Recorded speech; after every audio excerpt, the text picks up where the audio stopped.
नेहरू में रहने वाले 82 ईयर के एक गृहस्थ हमारे पास आ गए और उन्होंने बोला कि मुझे 6-7 दिन से कोई अननोन नंबर से फ़ोन आता है और वो बीएसएनएल कंप्लेंट की तरफ से बोल रहे हैं, ऐसा उन्होंने उसको बता दिया।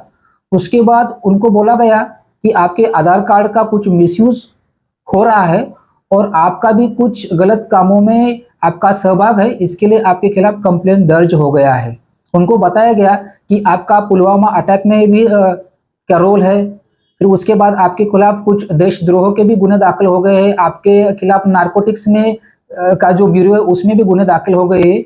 इसके लिए इसी तरह उनको डराया गया और बोला कि आपको रिजर्व बैंक ऑफ इंडिया में कुछ पैसा रखना पड़ेगा और वो जब वेरिफिकेशन हो जाएगा रिजर्व बैंक ऑफ इंडिया से और नारकोटिक्स ब्यूरो से, तो वो आपका पैसा वापस दिया जाएगा।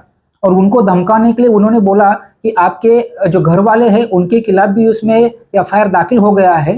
तो उन्होंने घबराने के बाद वो जो पैसा है वो 4 एंट्रीज में 32 लाख रुपीस जो फ्रॉडस्टर ने बोला था वो अकाउंट में ट्रांसफर कर दिए और बोला कि अभी मैं इसके बच सकता हूं। लेकिन फ्रॉडस्टर के तरफ से फिर से 36 लाख की मांग होने लगी। तब उनके समझ में आ गया कि उनके साथ चीटिंग हो गई है, तो इसके लिए उन्होंने फिर साइबर पुलिस स्टेशन में आके कंप्लेन दिया।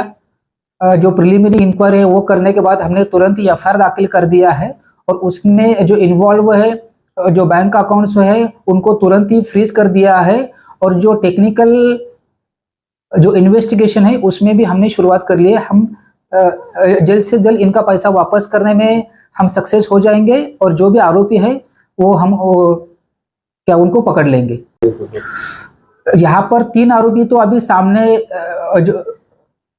जो एफआईआर है उसमें बता दिया गया है। उसमें एक लेडीज का भी क्या समावेश है और 2 जेंट्स है और इसके बाद भी बहुत उसमें आरोपी मिलने की शक्यता है, क्योंकि इनका एक गैंग रहता है, एक कॉलिंग करने वाला गैंग रहता है, बैंक अकाउंट का जो सप्लाई करने वाला वो एक गैंग रहता है, सिम कार्ड देने वाला एक गैंग रहता है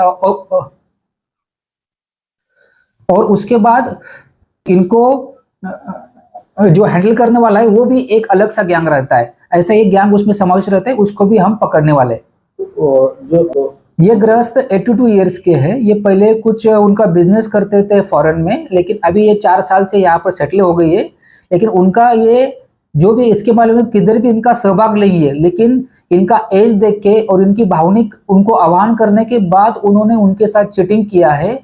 जो ह्यूमन बिहेवियर के जो वीकनेस रहते उनका फायदा उठा के इनके साथ चीटिंग किया गया है।